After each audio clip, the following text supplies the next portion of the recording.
that Malaysian Malays must be a Muslim according to its government's constitution, that George Lucas asked both David Lynch and then David Cronenberg to direct Return of the Jedi, but both declined. That in utero, a third artery temporarily runs down the arm to help with the development of the hand. By 8 weeks after birth, this artery usually disappears.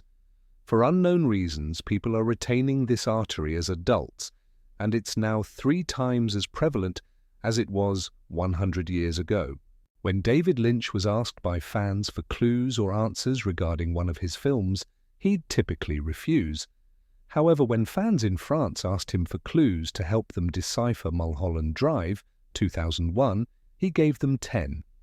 I thought the clues were only going to exist in France, and then the internet, that in baseball's early days, fielders could put base runners out not only by tagging them, but also by throwing the ball at them before they reached a base.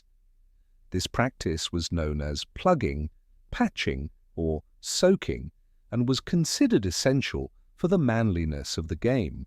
That the oldest flood myth is likely the Epic of Gilgamesh. Written on 12 stone tablets, it's one of the first pieces of literature in recorded history. The old Sumerian king searches for immortality and encounters someone who built a ship, the preserver of life, to outlast the Great Flood. There exists an anime version of The Wizard of Oz that covers several of the original L. Frank Baum books. That the 1999 Disney Channel original movie Smart House was directed by LeVar Burton, Geordie LaForge, on Star Trek, TNG,